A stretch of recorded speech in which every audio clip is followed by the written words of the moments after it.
So in summary, this tummy tuck is part of body contouring, safe and effective to tackle the aesthetic problems, especially after bariatric surgery.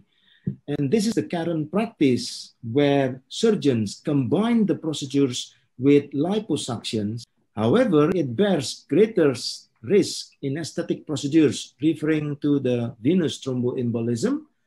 And at the end, it also contributes to refine the post-bariatric stage. Sekarang kita sampai pada pertanyaan Dr. Dewa Ayu Leona. Selamat malam Dr. Wivanto, apakah pengaturan diet pre-op dan post-op bariatrik dari berbagai metode bariatrik surgery berbeda? Jika berbeda, bagaimana perbedaannya? Terima kasih. Silakan dok. Terima kasih Dr. Michael. Menjawab pertanyaan Dr. Dewa Ayu, saya kira untuk persiapan operasi biasanya pada saat informed consent dan sebelum operasi, pasien akan dicoba terlebih dahulu dengan liquid diet dan soft diet. Jadi supaya pasiennya ini mulai ada sensasi ataupun terbiasa dengan hal tersebut. Jadi untuk perbedaannya, saya kira sekarang ini yang banyak dipilih adalah sleeve gastrectomy dan gastric bypass. Jadi sebetulnya hampir sama, dua-duanya juga menggabung. Yang satu adalah restriksi, satunya kombinasi.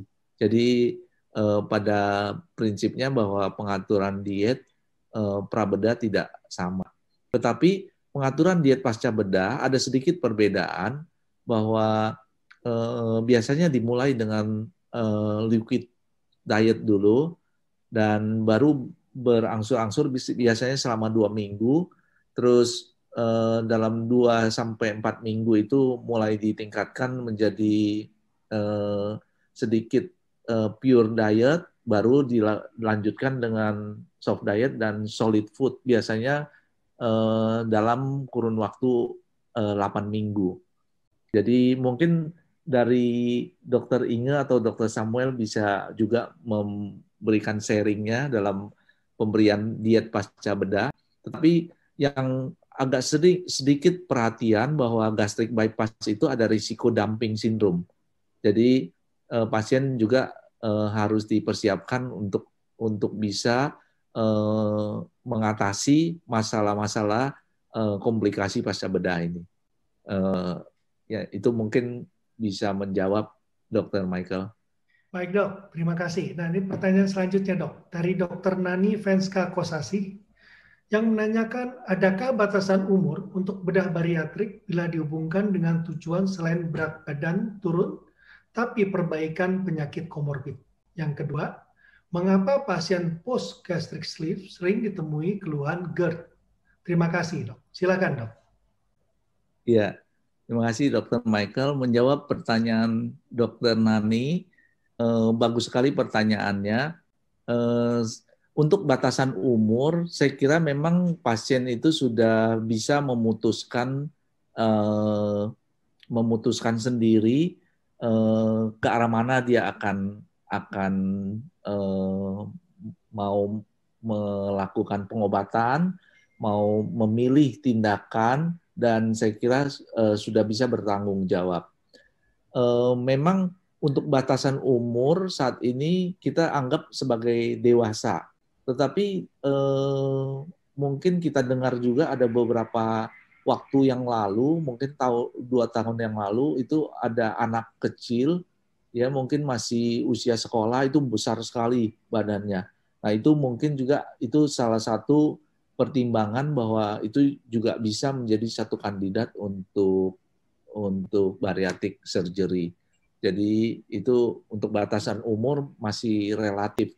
Tetapi tentunya sebelum melakukan itu perlu konseling baik keluarga maupun pasiennya itu sendiri dari berbagai bidang yang tadi, termasuk tadi dari gizi, dari fisioterapis, termasuk bidang Dr. Michael, terus estetik Dr. Teddy, psikiater dan lain-lain. Jadi itu bisa mempersiapkan pasien kalau dia mengalami komplikasi seperti yang kita sudah sampaikan. Terus mengenai postgastrectomy sleeve itu bisa ditemui keluhan GERD itu memang mungkin awalnya sudah ada karena GERD ini tidak di sphincter lower esophageal junction, gastric junction itu tidak dilakukan manipulasi. Mungkin GERD itu ada. GERD ini akan lebih sering bisa terjadi karena volume gaster kan kita kecilkan biasanya. Jadi kalau dia akan pola makannya akan kembali seperti normal, dia akan terganggu dengan keluhan GERD karena volume gaster akan menjadi kecil. Nah, untuk itu untuk mengurangi keluhan GERD ini pengaturan diet. Saya kira teman-teman gizi akan membantu kita untuk supaya kita bisa mengurangi GERD ini, termasuk memilih postur sesudah makan supaya dia jangan menambah gaya gravitasi untuk bisa mengurangi keluhan GERD ini. Itu Dok mungkin jawabannya. Terima kasih Dr. Wifanto. Kita lanjut lagi masih untuk Dr. Wifanto. Dari Dr. Beatrice Cynthia Walter. Selamat malam Dr. Wifanto, izin bertanya. Dalam pengalaman klinis dokter dalam melakukan tindakan operasi bariatrik, pernahkah dokter mendapatkan pasien yang mengalami short bowel syndrome after bariatrik? Jika pernah, bolehkah berbagi pengalaman klinis dokter dalam menangani short bowel syndrome ini agar kondisi pasien tetap optimal pasca bariatrik? Silakan dok. Ya, terima kasih pertanyaannya Dr. Beatrice. Saya kira pertanyaan ini cukup dalam ya. Jadi saya kira memang kita pernah dapat satu kasus bahwa pasca, terutama ini yang dilakukan bypass. Jadi jejunal-ileal bypass ataupun gastric bypass. Nah ini bisa mengalami gastric short bowel syndrome, tetapi ada beberapa konsultasi dengan nutrisionis itu bisa dilakukan pengaturan diet. Jadi diet oligomerik dan juga memperbaiki mikrobiota usus. Jadi itu juga bisa membantu, termasuk kalau kita menangani high output fistula, kita memberikan obat-obat penghambat peristaltik.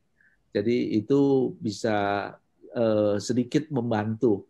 Tetapi pada prinsipnya kalau kita jelaskan pasiennya akan mengalami diare yang cukup sering, tetapi kita support dengan obat-obatan supaya jangan dehidrasi ataupun jangan komplikasi sehubungan dengan frekuensi ataupun gangguan short bowel ini.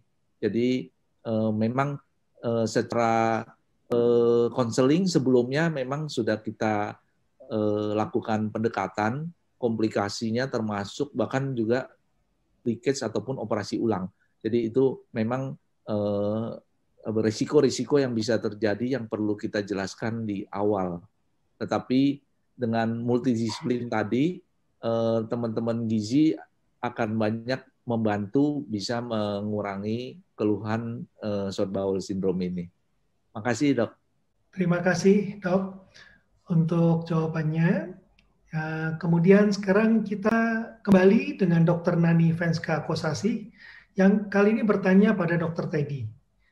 Izin bertanya, dok, kapan atau setelah berapa lama sebaiknya pasien post gastric sleeve dapat melakukan operasi sampai berat badannya turun lagi? Ini dengan Dr. Teddy atau Dr. Wifanto ya? Jadinya. Silakan dok.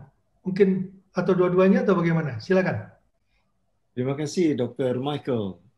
Dr. Nani, pertanyaan Anda super.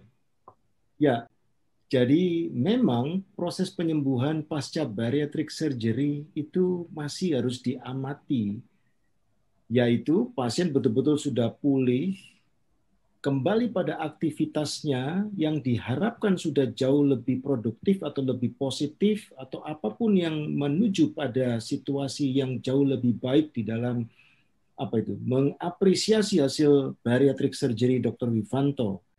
Dan Anda benar sekali bahwa tidak ada lagi penurunan berat badan yang terjadi, relatif sudah stabil, dia sudah enjoy the life, maka itu adalah momen yang bagus untuk masuk pada aesthetic surgery melalui post-bariatric aesthetic procedures. Terima kasih, Dr. Michael. Silakan. Ya, terima kasih dok. Mungkin Dr. Wifanto mau tambahkan? Ya, terima kasih Dr. Michael. Seperti yang Dr. Teddy sampaikan bahwa memang kita perlu menunggu waktu sampai tercapai estimated weight loss yang diharapkan oleh pasien. Jadi biasanya pada tahun pertama dan kedua itu bisa mencapai 70-80%. Jadi kalau dia eksesifnya misalnya tadi 127, berat badan normal itu dia mungkin sekitar 70 atau 80, itu eksesifnya kita bisa kalkulasi bahwa kalau dia lebih mungkin udah mencapai kembali ke arah 70 atau 80, saya kira sudah ideal. Biasanya kalau tindakan bariatrik itu berhasil, kita bisa nilai dalam kurun waktu tahun pertama dan kedua sampai tahun ketiga. Jadi biasanya dalam kurun waktu itu bisa kita lakukan evaluasi dan pengaturan diet yang sesuai. Nah, sesudah itu mungkin itu bagian Dr. Teddy untuk memperbaiki ataupun mempercantik. Kalau tadi lihat gambar-gambarnya itu cantik-cantik semua setelah dilakukan. Itu dok, karena itu saya iri sama Dr. Teddy. Baik, terima kasih Dr. Wifanto dan Dr. Teddy atas jawabannya. Sekarang kita berlanjut pada Dr. Rizky Suganda Prawira Dilaga. Bagaimana pendapat Dr. Teddy mengenai treatment menggunakan radio frekuensi dan ultrasound, high intensity focus ultrasound, dok? Silakan, dok. Baik, terima kasih dokter. Ya, Dr. Rizky, terima kasih untuk pertanyaan Anda. Kalau saya jawab secara straight to the point terkait dengan obesitas, there is no point. Jadi ceritanya kalau pakai bahasa sederhana kepada pasien, saya harus pakai bahasa buang-buang uang, begitu. Karena apa? Massive volume yang eksesif itu tidak dapat ditolong dengan radio frequency, ultrasound, and other devices yang pakai suntik-suntik. Relatif itu membantu terlalu kecil, terlalu memberi harapan sementara gap hasilnya jauh sekali di luar jangkauan harapan itu. Tetapi kalau target itu tidak ditujukan untuk obesitas, untuk ada sedikit tumpukan lemak di sana, yang satu lagi di dapur bagian belakang, di ruang tamu, maksudnya di bagian tubuh ya, ada tumpukan di sana segumpalan genggaman tangan barangkali gitu, mungkin akan jauh lebih kelihatan hasilnya. Tapi kalau secara umum tanpa obesitas sekalipun, relatif bentuk tubuh itu gemuk, bahasa awam ya, apalagi kalau sudah masuk kategori overweight gitu, tidak banyak menolong kalau mau bicara soal signifikan. Saya tidak mau menisbikan pekerjaan sejawat-sejawat saya di dunia dokter umum, but it's welcome asal tahu limitnya gitu. Untuk mereka yang takut pembedahan, ya why not, monggo. Tetapi tentu saja, silahkan ya, tentu saja, tetapi harapan itu tidak perlu digantungkan tinggi-tinggi, karena ujung-ujungnya, akhir-akhirnya nanti kuciwa. Akhirnya komplain ke Dr. Michael, komplain ke Dr. Yohanes, ke Dr. Inge, ke Dr. Samuel. Wah, nggak ada hasilnya dok. Dan kepasan kita sebagai practitioner tidak betul-betul sampai pada core esensi sebagai seorang dokter. What we can do is actually dilihat orang secara kasat mata, taking advantage. Mohon maaf kalau tidak dapat diterima dengan sederhana gitu ya. Oleh karena saya mengatakan apa adanya. Terima kasih Dr. Michael. Terima kasih Dr. Teddy. Dan sekarang pertanyaan ini ditujukan kepada semua panelis, termasuk Dr. Yohanes yang belum memaparkan presentasinya. Pertanyaan ini datang dari Dr. Juniarti Rahayu.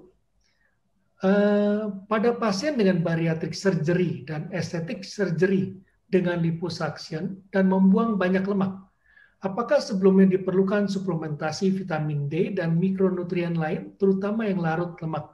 Terima kasih. Silakan dok. Siapa duluan nih? Dr. Wifanto mungkin ya. Silakan. Ya, dokter bedah dulu, Dr. Wifanto. Ya, makasih dokter.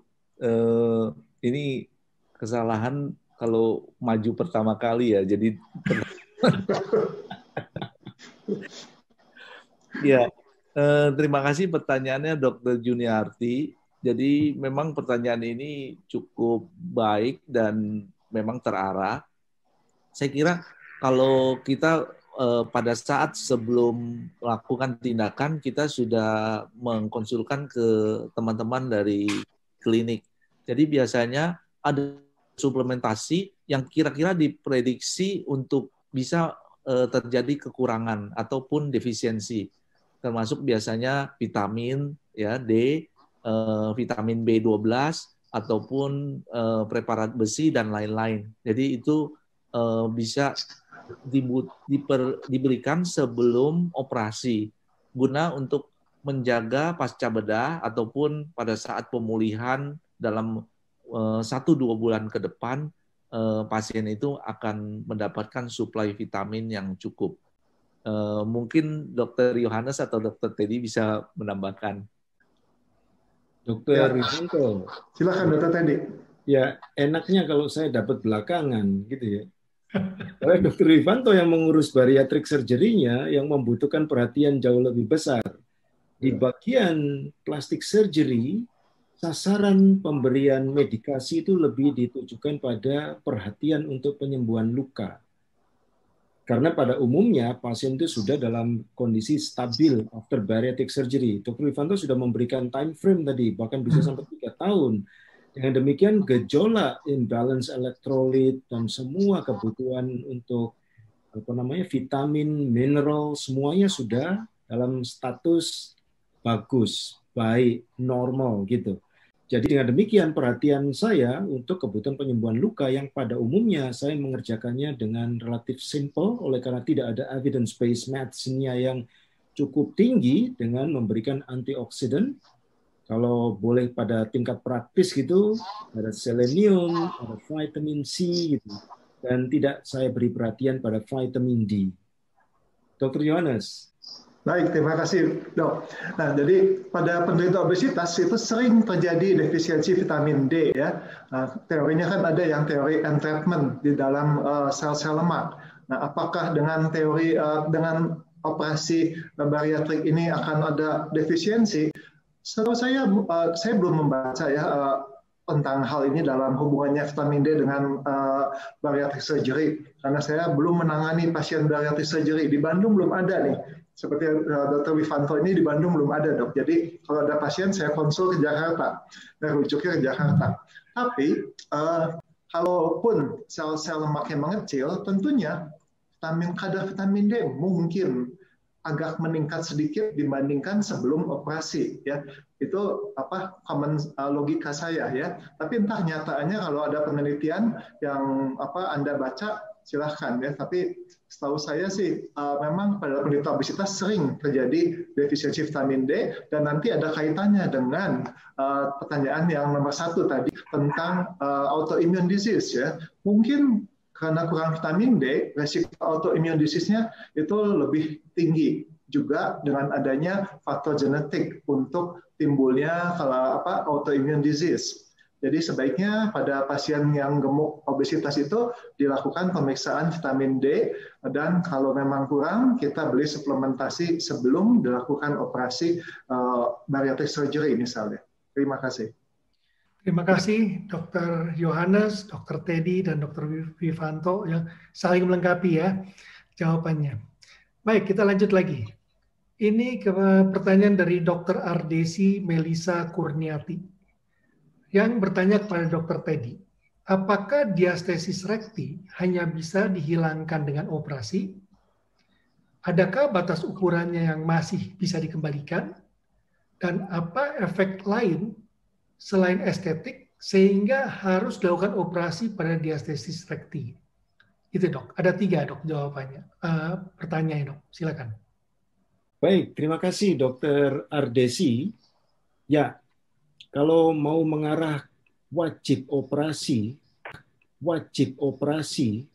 itu kalau terjadi herniasi. Artinya, diastasis rekti itu juga disertai dengan disintegritas facial structure di area midline dan sekitarnya itu. Tetapi herniasi ini tidak sampai patologis, itu sudah tampak dalam wujud aesthetic deformity. Apalagi kalau diastasisnya itu signifikan seperti sampel yang saya tunjukkan tadi pada salah satu slide.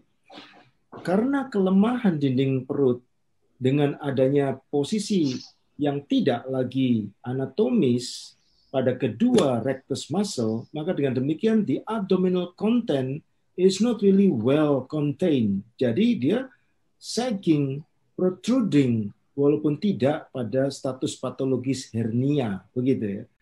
Lalu berapa sentimeter begitu.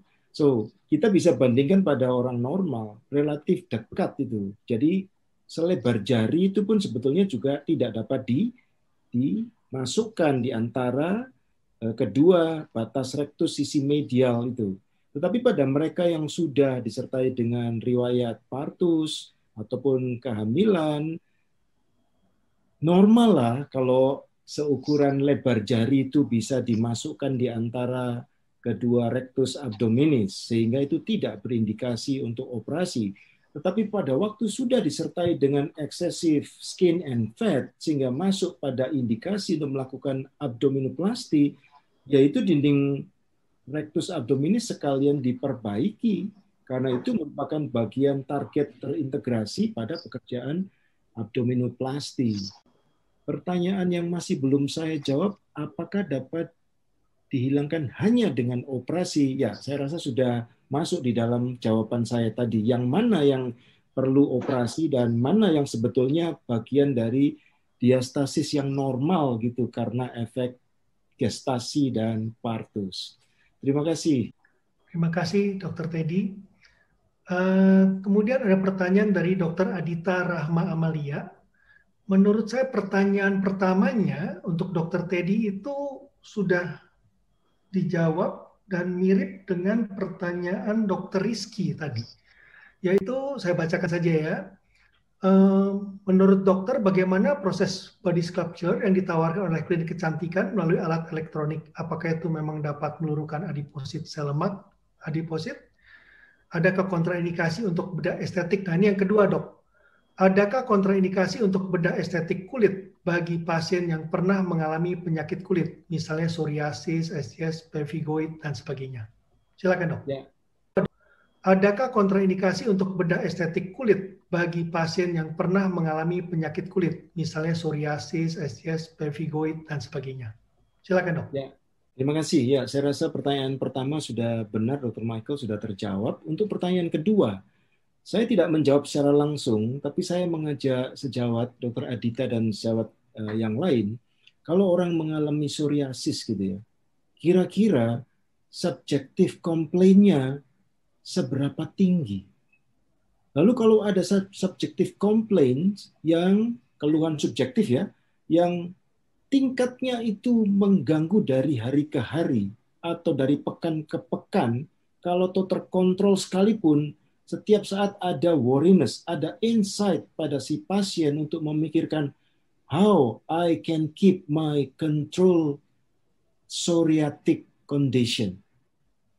Nah, buru-buru memikirkan kebutuhan estetik, mengurus persoalan psoriasis yang merupakan complex disease, difficult disease ini, maka rasanya saya tidak akan menerima permintaan dengan mudah.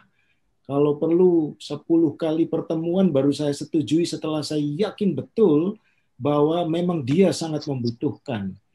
Sejawat sekalian, sejawat mengenali ya, kebutuhan estetik itu terkait juga dengan demand psikologis gitu. Orang gemuk kan ada yang nggak butuh operasi gitu. Bahkan orang berhidung pesek juga nggak apa-apa gitu kan. Nah, aspek ini yang perlu kami gali untuk layanan estetik. Oleh karena aesthetic surgery is in the corridor of medicine. Jadi kami tidak melayani dengan asal dapat experience, apalagi kalau taking advantage. Itu jawaban saya. Saya kira saya menjawab juga untuk SGS and also pemphigoid in general. Terima kasih. Terima kasih Dr. Teddy. Kita lanjut sekarang pertanyaan kepada Dr. Vivanto dari Dr. Eko Ivan Harjono. Tapi menurut saya ini mirip dengan pertanyaan Dr. Nani tadi. Tapi Dr. Vivanto tolong dinilai lagi, jika pasien post bariatric surgery mencapai berat badan ideal, apakah nanti akan dioperasi kembali ke semula atau dibiarkan terus? Terima kasih, Dok. Ya, makasih Dr. Michael. Pertanyaan Dr. Ivan Eko ya. Justru kadang-kadang kita yang kita temukan memang bisa terjadi, jarang sekali. Dia kembali, pengen ikut kembali, tetapi sebetulnya itu yang mau dicapai kan. Jadi dari awal, dari konseling dia memang menginginkan berat badannya turun. Nah yang kita khawatirkan kadang-kadang justru yang pada saat dia lakukan dalam waktu kurun setahun atau belum sampai berat badan idealnya, dia sudah kembali lagi seperti awal. Nah itu biasanya pada tahap awal kita ada pilihan yang bisa dilakukan gastric sleeve dulu. Nah kalau memang itu tidak membantu, ada juga tambahan yaitu gastric bypass. Jadi kita tinggal menambah satu bypass dari jejunum yang ditempel ke sisa gaster yang ada, atau duodenal switch yang dipilih, ataupun malabsorpsi yang lain. Jadi itu memang bisa terjadi. Saya kira jarang sekali yang dia sudah pada saat itu dia minta dikembalikan lagi. Nah itu perlunya kita konseling dari awal. Jadi memang itu satu permintaan juga mungkin bisa terjadi, tetapi jarang, selama ini belum pernah kita temukan. Baik, Dok. Terima kasih untuk jawabannya. Kemudian kita pindah ke Dr. Eva Rianti Indrasari. Ditujukan kepada Dr. Teddy. Bagaimana dengan school sculpting method untuk excessive weight? Apakah hasilnya memuaskan dan dapat menjadi alternatif dari tindakan operasi? Silakan, Dok. Mungkin mirip juga dengan yang sebelumnya, Dok ya. Ya, Dok. Silakan Dr. Teddy nilai. Ya, terima kasih. Dr. Eva, terima kasih untuk perhatiannya pada device yang cool ini. Sebenarnya device ini bagus, equipment ini bagus, tetapi lagi-lagi memang limited gitu. Pada indikasi yang terbatas dengan capaian yang juga relatif terbatas. Jadi, kalau boleh saya jawab secara gamblang, bisa dipakai nggak? Boleh, silakan gitu. Tetapi tentu saja limited outcomes yang dapat diharapkan. Terima kasih, dokter. Terima kasih, Dok. Itu Dr. Eva, jawaban dari Dr. Teddy. Nah, kemudian kita pindah ke sahabat saya ini, sahabat lama saya, Dr. Endang Darmo Utomo. Selamat malam, Dr. Vivanto. Untuk pasien morbid obes dengan beberapa comorbidity dan usia lebih dari 55 tahun, apakah masih dapat dilakukan bariatric surgery? Silakan, Dok. Ya, terima kasih Dr. Endang atas pertanyaannya. Saya kira memang kita perlu ada penentuan batasan, di mana kalau pasien-pasien yang sudah memiliki komorbid yang cukup banyak dan risiko operasinya lebih tinggi, saya kira tidak dianjurkan untuk lakukan bariatric surgery. Biasanya ada beberapa negara memakai batasan umur 60, seperti yang slide saya tadi sampaikan. Ada juga yang harapan hidup makin tinggi, 65 ataupun 70. Tetapi yang penting operabilitas itu masih bisa dilakukan kalau memang itu yang dipilih.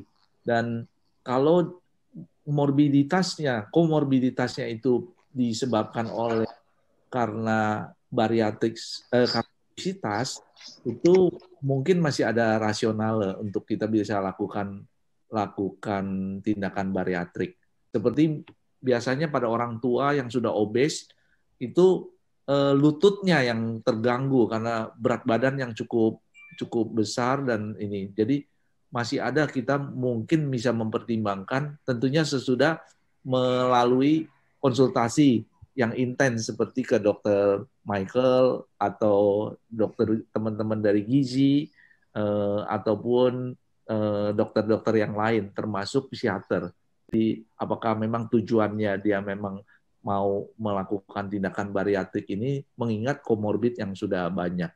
Jadi biasanya patokan umur ini sedikit lebih relatif mengingat komorbiditas. Jadi kalau pada usia tua, lebih tua lagi memang kita nggak anjurkan. Jadi mungkin dari pengaturan diet saja. Mungkin itu Dr. Michael. Makasih. Terima kasih dok. Ini ada pertanyaan dari Dr. Nancy Norita Samsul. To all panelists, kapan pasien boleh melakukan exercise untuk menjaga stabilnya berat badan? Mengingat begitu besarnya operasi. Terima kasih dok. Silakan, mau dimulai oleh siapa dulu ini? Dr. Teddy mungkin sekarang. Kalau tadi Dr. Wifanto. Ya, terima kasih. Dr. Nancy, senang sekali Anda aktif. Ya, saya tidak menjawab bagaimana situasi olahraga itu atau aktivitas fisik itu dikerjakan pasca bariatric surgery. Dr. Wifanto akan menjawabnya dengan lebih baik. Tapi saya menjawab bagaimana prosedur tummy tuck atau body contouring procedures itu dikerjakan kalau kita bicara soal post-bariatric surgery ya. It's a massive procedures. Jawab sekalian, orang kalau disuruh diam terlalu lama, nggak boleh bergerak, itu justru tidak menolong proses penyembuhan. Seperti gampangnya, dulu orang suruh diam, jangan bergerak. Habis partus, segera dimobilisasi. Jadi pada dasarnya konsep itu berlaku general. Demikian pula dengan pembedahan mayor yang kami kerjakan juga. Kalau area perut dan juga gerakan tungkai itu akan banyak mengganggu hasil operasi pada fase dini 3 pekan pertama gitu misalnya, maka saya akan meminta dia beraktivitas untuk tetap bisa membakar kalori dan menjaga muscle strengthening di bagian upper torso. Kalau praktek saya dekat dengan Dr. Michael, pasti segera saya minta Dr. Michael bikin regimen tertentu gitu untuk bisa membuat dia bergerak. Nah, 1 pekan pertama itu mesti kontrol jalan, nggak boleh pakai kursi roda. Jadi dengan demikian kami sudah melihat bahwa orang kalau habis abdominoplasti nggak perlu harus bungkuk-bungkuk, walaupun ditak begitu banyaknya. Anda lihat tadi ya, saya mengumpamakannya seperti sabuk juara dunia tinju itu besar sekali jaringan yang diambil. But it's okay. Memang ada rasa ketat, tapi you have to move gitu. Lalu bagaimana dengan aktivitas masuk pada fase pasca 3 pekan ya? Di 3 pekan pertama relatif tidak banyak lah, upper torso, lalu gerakan-gerakan pada tungkai bawah. Nah, pada waktu memasuki pasca 3 minggu, itu aktivitas sudah harus ditingkatkan agar dia bisa tetap menjaga kesegaran atau fitness yang ada pada dirinya. Jadi dengan demikian tidak berlaku lagi itu limited ya mobility seperti banyak dianut pada masa yang lalu. Terima kasih. Terima kasih dok. Silakan Dr. Wifanto. Ya, terima kasih Dr. Michael. Menjawab pertanyaan tadi, Dr. Nani, pada prinsipnya bahwa sesudah operasi bariatrik, memang seyogyanya sudah boleh melakukan aktivitas. Karena itulah tujuan kita melakukan tindakan minimal invasif. Jadi untuk gastric sleeve itu sesudah pulang biasanya perawatannya 2-4 hari. Jadi sesudah itu dia bisa mulai melakukan aktivitas atau exercise, mungkin dari ringan sampai moderate ya dalam minggu sesudahnya. Kalau gastric bypass memang sedikit lebih lama. itu biasanya 5-7 hari perawatan, sampai sesudah itu mungkin next week-nya sudah bisa melakukan aktivitas atau exercise yang ringan sampai moderate. Jadi seperti filosofi yang Dr. Teddy sampaikan, bahwa memang tujuan kita adalah memacu supaya pasien itu segera kembali kepada kondisi yang lebih normal. Jadi jangan juga takut bergerak ataupun malah banyak tidur atau yang lain, karena tujuan kita adalah supaya lebih aktif lagi dan bisa melakukan exercise untuk membakar kalori yang ada. Makasih, Dok. Terima kasih Dr. Wifanto. Dr. Rio mungkin mau tambahkan? Saya kira sudah cukup jelas. Mungkin justru Dr. Michael sebagai spesialis kedokteran olahraga. Silahkan Dr. Michael. Baik, saya tambahkan sedikit saja karena waktu memang sudah habis harusnya ya. Kalau tadi Dr. Teddy dengan Dr. Wifanto memang menyiapkan olahraga setelah operasinya, kapan boleh mulai bergerak dan sebagainya, secepatnya mulai bergerak seperti Dr. Teddy katakan, saya juga akan tambahkan lebih baik kita mulai sebelum dioperasi. Di mana pasien sudah diperkenalkan dengan berbagai macam gerakan yang sebelumnya mungkin dia tidak pernah melakukan sama sekali. Dan konteks olahraganya itu tolong introduce lagi, bahwa bukan olahraga yang formal yang harus lari, harus treadmill atau melompat-lompat dan sebagainya, tapi berbagai bentuk yang bisa membantu dia untuk meningkatkan kebugaran kesehatannya dia, sehingga juga akan lebih baik pada saat dia itu melakukan operasinya dan post-op-nya juga. Kira-kira gitu Dok untuk tambahannya. I take a lesson. Thank you Dr. Michael. Terima kasih banyak. Baik, saya rasa waktunya sudah lewat 3 menit. Terima kasih banyak kepada Dr. Teddy dan Dr. Wifanto. Bila mana dokter berdua ingin melanjutkan tugas yang lain, silahkan. Namun bila mana ingin lanjut di acara ini, silahkan. Ya, kami senang sekali. Ya, terima kasih Dr. Wifanto. Selamat malam. Nah.